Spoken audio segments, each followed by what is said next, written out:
नमस्ते दोस्तों। तो धनराज चौधरी।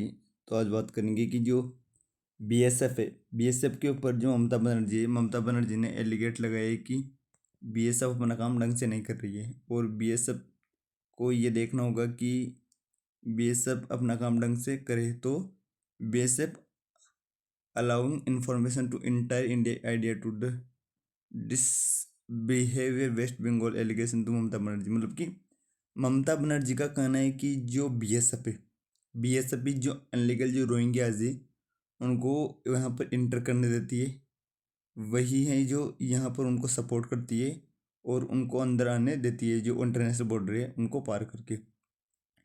तो इंडिया में इस स्टेटमेंट कोई नई बात है नहीं, क्योंकि जो ममता बनर्जी जैसे लोग हैं जो कि अपने पॉलिटिकल फायदे उठाने के लिए कुछ भी बोल सकते हैं, तो ऐसे लोगों का हमें बचकर रहना होगा, और ऐसे लोगों से ही बचकर रहने में हमारी भलाई है। क्योंकि ये लोग अपनी पॉलिटिक्स चमकाने के लिए और बंगाल में अपने जो वोट बैंक है उनको बढ़ाने के लिए ऐसी स्टेटमेंट देते रहते हैं, जिससे कि इंडिया में कुछ ना कुछ होता रहे। अब मुझे पता नहीं जो बीएसएफ है, बीएसएफ क्या कर रही है वहाँ पर, बीएसएफ क्या जो इंडिया बॉर्डर है वहाँ पर नहीं रही, नहीं, बीएसएफ अपना काम पूरी ईमानदार से कर रही है और अच्छी तरीके से कर रही है।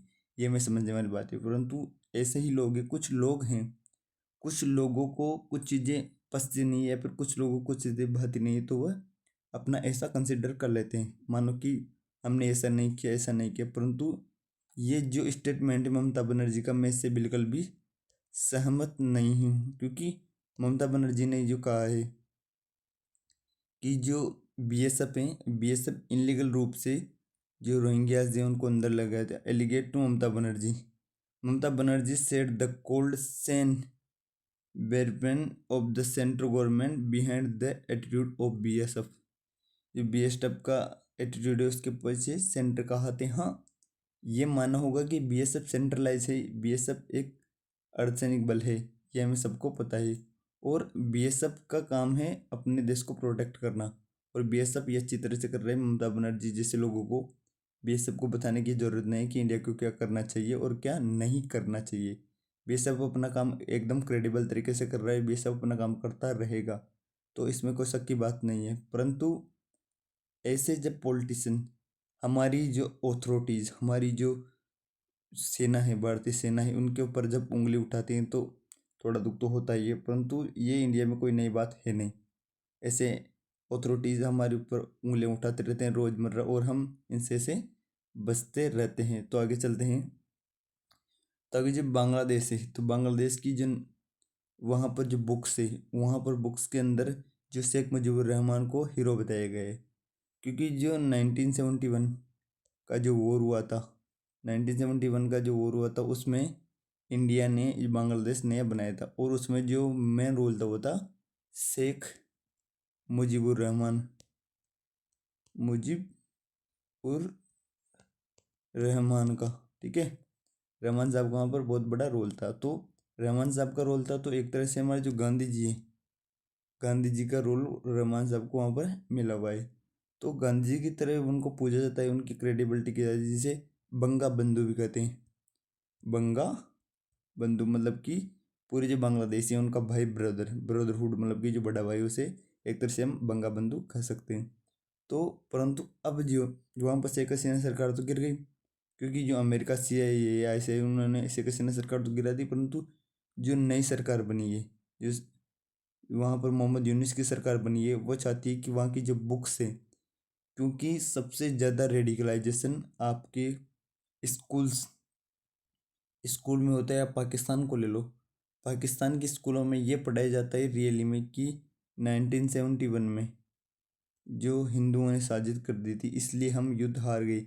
उनको ये नहीं पढ़ाया गया कि जो तुम्हारे जनरल्स हैं वो एकदम निकम्मे लोग थे इसलिए तुम युद्ध हार गए, नहीं, उनको ये पढ़ाया गया है कि जो तुम एकदम क्रेडिबल देश थे परंतु हिंदुओं ने साजिश कर दी इसलिए तुम हार गए। तो बांग्लादेश में भी ये काम शुरू हो गए। बांग्लादेश की नई पाठ्यक्रम में स्वतंत्रता की घोषणा के लिए जिया उर रहमान को श्रेय दिया गया। मीडिया रिपोर्ट मतलब कि महमूद जिया उल रहमान जो कि वहाँ पर बंगा बंधु था, उसको उसमें क्रेडिबिलिटी दी गई या फिर सम्मान दिए गए। अब सम्मान तो देना लाजमी है, क्योंकि उसने एक नया देश क्रिएट किया। जब बंगालियों पर बंगालियों पर जुल्म हो रही तो किसने आवाज़ उठाई थी? शेख मुजीबुर रहमान ने आवाज़ उठाई थी। इसीलिए शेख मुजीबुर रहमान को श्रेय मिलना आवश्यक है। परंतु ये लोग सोचते हैं कि नहीं, शेख मुजीबुर रहमान को श्रेय मिलना आवश्यक नहीं है क्योंकि शेख मुजीबुर रहमान ने सही नहीं किया है, ऐसा वैसा। ये तो ऐसा वैसा काम तो बोलते रहते हैं, तो इससे होगा कुछ नहीं। इससे पाकिस्तान जो बांग्लादेश है उस पर कुछ प्रक्रिया पेपर के अनुसार पाठ्यक्रम में बदलाव के लिए प्रक्रिया में शामिल लेखक शोधकर्ता राखल राय ने कहा कि उन्होंने पाठ्यपुस्तकों को अंतर्जरित थोपे गए इतिहास के मुक्त करने की कोशिश की।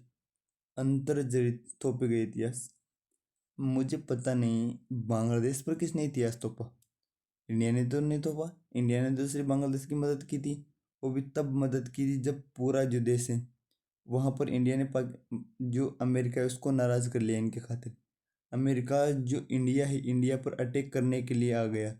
वो तो जो यूएसएसआर जो कि अभी रसिया है, उसे पहले यूएसएसआर बोला करते थे। यूएसएसआर 1971 में यूएसएसआर ने भारत की मदद की, नहीं तो अमेरिका का जो सातवां बेड़ा है वो भारत की तरफ बढ़ रहा था। तो मुझे पता नहीं कि कौन सा गलत इतिहास इनके ऊपर थोपा गया है। ये बोल रहे हैं कि अंतरिम थोपे गए इतिहास से मुक्ति की कोशिश। ये अंतरिम थोपे गए इतिहास से मुक्ति की कोशिश नहीं है, बल्कि ये एक रेडिकलाइजेशन, और रेडिकलाइजेशन के भी ऊपर जो इस्लामिक जिहादी है, इस्लामिक जिहादी है, जो इस्लामिक जिहादी है उनके लिए ये सबसे पुख्ता सबूत है। क्योंकि वहाँ पर जो एसआई वाले और जो सीआईए वाले और जो मेन रूप से वहाँ पर जमात वाले, जमातुल इस्लाम, जो कि इंडिया में भी, आप ये मत समझना कि जमात सिर्फ बांग्लादेश में नहीं, जमात इंडिया में भी है। इंडिया में भी जमात है, सऊदी में भी जमात है। हाँ, काफ़ी हद तक सऊदी ने जमात पर रोक लगा दी है क्योंकि ये लोग वहाँ पर भी गंदगी फैलाते हैं। जमात वालों ने 1971 से के वॉर में पाकिस्तान की तरफ मदद की, और यही जमात वाले अब जो वहाँ पर माइनॉरिटीज़ है, वहाँ पर जो हिंदूज़ हैं, उनके ऊपर कंटिन्यू एक्सटॉर्शन कर रहे हैं। तो जमात वालों को तो कभी सुधरेंगे नहीं। जमात वाले बेसिकली ऐसे ही हैं, हम जमात वालों का कुछ कर नहीं सकते। परंतु अब जो क्रेडिबिलिटी बनी हुई है वहाँ पर, अब जो शासन लगा हुआ है वहाँ पर, जो वहाँ का राष्ट्रपति एक तरह से चीफ एडवाइजर है, उसने ये सारा काम करने की कोशिश की है, वहाँ का इतिहास हटाने की कोशिश की है। वहाँ पर जो बंगा बंधु था मुजीबुर रहमान, उसकी मूर्तियाँ तोड़ दी गई और कहीं एक्सटॉर्शन हुए हैं। तो ये मेरे हिसाब से इंडिया के लिए और इंडिया के पर्सपेक्टिव से अच्छी नहीं है, क्योंकि जब आपके पड़ोस में वायलेंस होता है तो उसका इम्पेक्ट आप पर भी पड़ता है, और ज़रूर से इसका इम्पेक्ट इंडिया पर भी पड़ेगा। आगे देखते हैं। एक मीडिया रिपोर्ट के अनुसार बांग्लादेश ने नई पाठ्य पुस्तकें शुरू की है। मतलब भाई ने नई पाठ्य पुस्तकें भी छपवा दी। ये नहीं पढ़ना चाहते 1971 का इतिहास, इसलिए इन लोगों ने नई पाठ्य पुस्तकें भी छपवा दी, जिनमें बताया गया कि जियाउर रहमान ने 1971 में देश की स्वतंत्रता की घोषणा की थी। इन पाठ्य पुस्तकों में पहले की पाठ्य पुस्तकों के स्थान पर घोषणा की गई थी कि इस घोषणा का श्रेय संस्थापक बंग बंधु शेख मुजीबुर रहमान को दिया गया था। हाँ, शेख मुजीबुर रहमान जो कि बंगा बंधु था, उसे इसका श्रेय दिया गया था। दिल्ली स्टार अखबार ने बताया कि प्राथमिक और माध्यमिक छात्रों के लिए नई पाठ्यपुस्तकों में बदलाव किए गए हैं। पाठ्यपुस्तकों में मुजीबुर रहमान के लिए शीर्ष भी बना लिया गया है। मतलब कि जो नई पाठ्यपुस्तकें हैं उनमें जो बंगा बंधु थे मुजीबुर रहमान, उसको प्रायोरिटी नहीं दी गई। उसकी जगह किसको प्रायोरिटी दी गई है? जियाउर रहमान को। जियाउर रहमान, इसको प्रायोरिटी दी गई है उसकी जगह। तो यहाँ पर इंडिया को तो कुछ मतलब नहीं है। आप आपका ये सब बांग्लादेश की मर्जी है।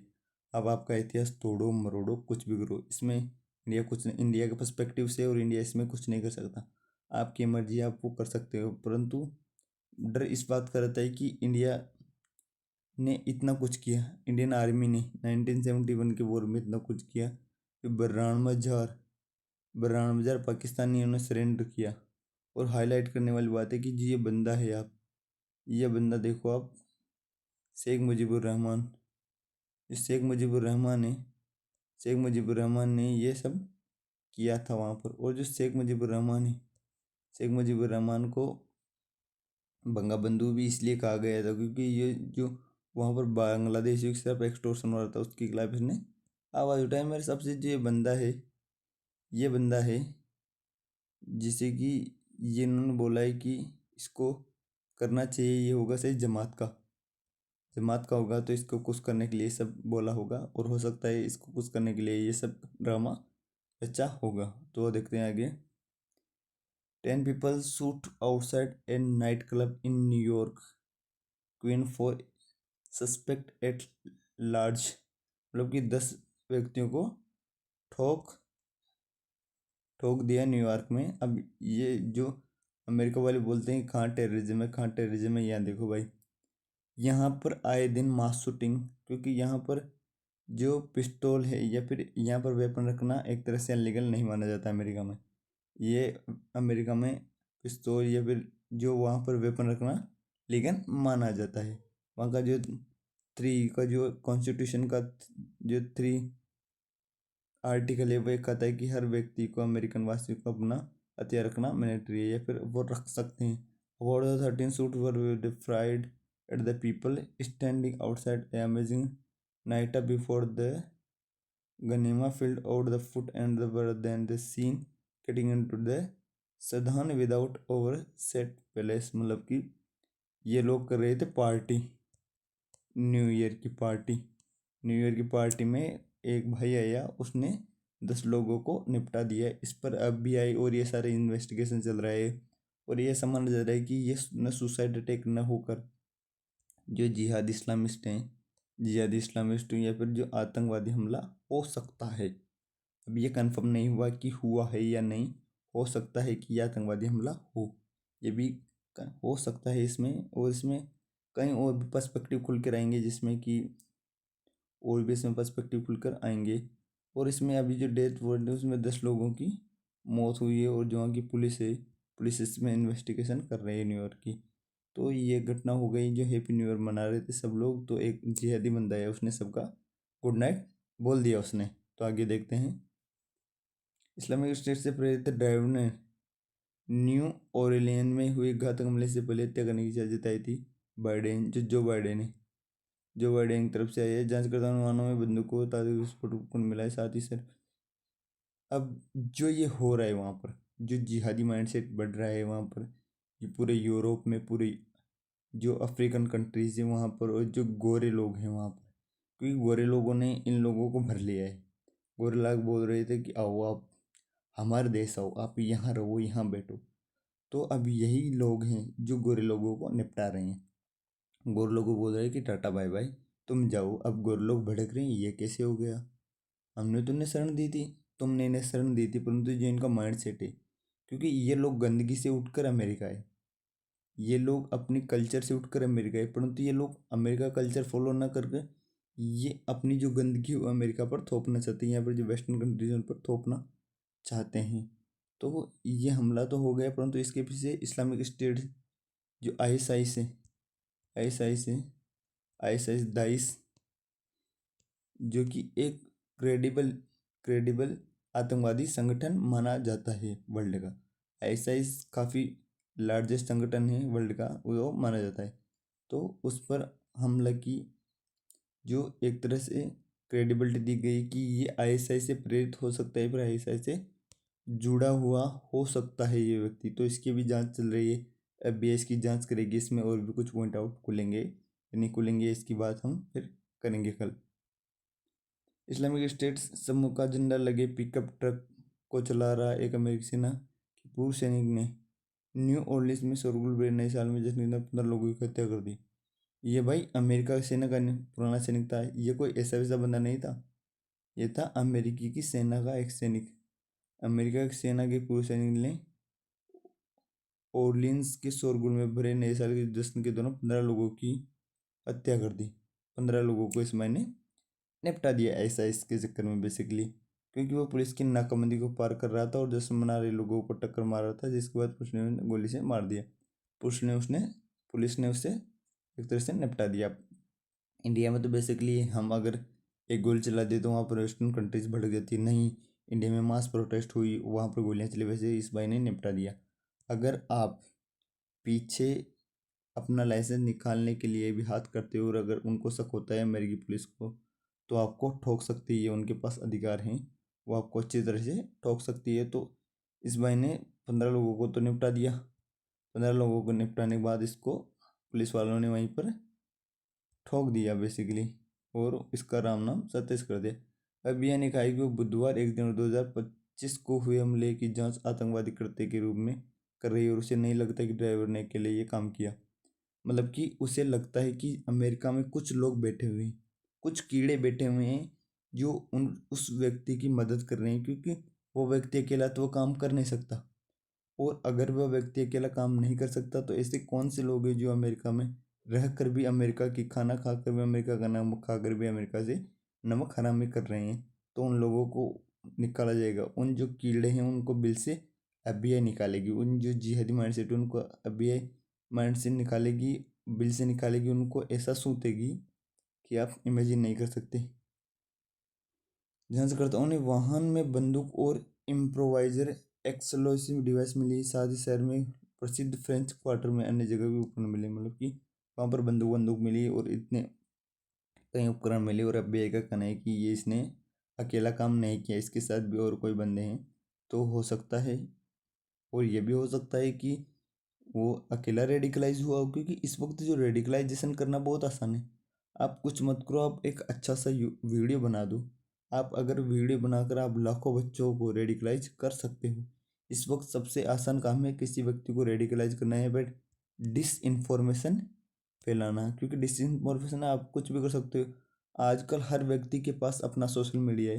हर व्यक्ति अपने सोशल मीडिया का मालिक है, अपने अकाउंट का मालिक है, तो वहाँ पर कुछ भी डाल सकता है। तो आप कुछ मत करो, एक रेडिकलाइजेशन कर दो, तो हो सकता है कि रेडिकलाइजेशन हुआ हो। तो ये भी हो सकता है। तो दोस्तों, आज यहीं तक, आगे लास्ट स्लाइड यहीं तक। मिलते हैं कल, तब तक के लिए बन रही। जय हिंद, वंदे मातरम, भारत माता की जय। और हाँ, अगर वीडियो अच्छा लगा तो वीडियो को लाइक करना और चैनल को सब्सक्राइब करना ना भूलें। तब तक के लिए बने रहिए।